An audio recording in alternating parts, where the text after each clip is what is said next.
"Crucify him," they shouted.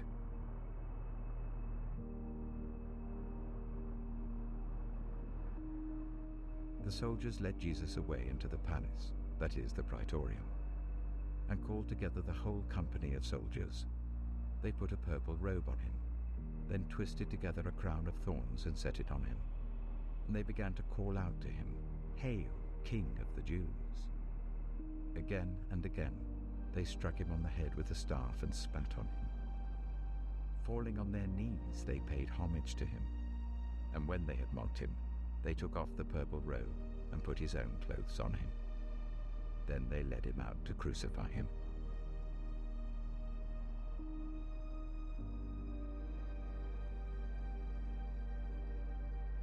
When they had crucified him, they divided up his clothes by casting lots. And sitting down, they kept watch over him there. Above his head they placed the written charge against him: "This is Jesus, the King of the Jews." Many of the Jews read this sign, for the place where Jesus was crucified was near the city, and the sign was written in Aramaic, Latin, and Greek. The chief priests of the Jews protested to Pilate, "Do not write the King of the Jews, but that this man claimed to be King of the Jews." Pilate answered, "What I have written, I have written."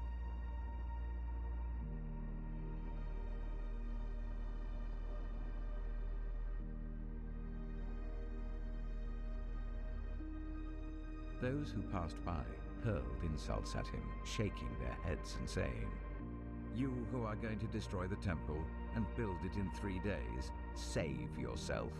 Come down from the cross if you are the Son of God." "He saved others," they said, "but he can't save himself.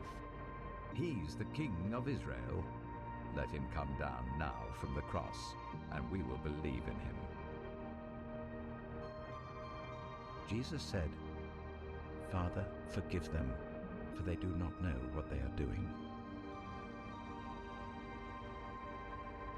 At noon, darkness came over the whole land until 3 in the afternoon.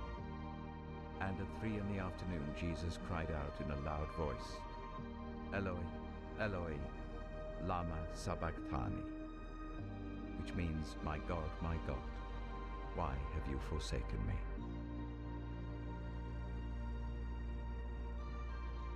Later, knowing that everything had now been finished, and so that Scripture would be fulfilled, Jesus said, "I am thirsty." A jar of wine vinegar was there, so they soaked a sponge in it, put the sponge on a stalk of the hyssop plant, and lifted it to Jesus' lips.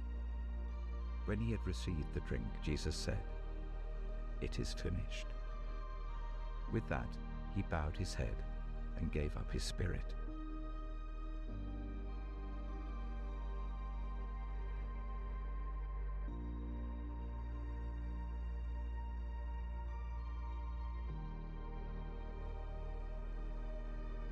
The curtain of the temple was torn in two from top to bottom. And when the centurion, who stood there in front of Jesus, saw how he died, he said, "Surely this man was the Son of God."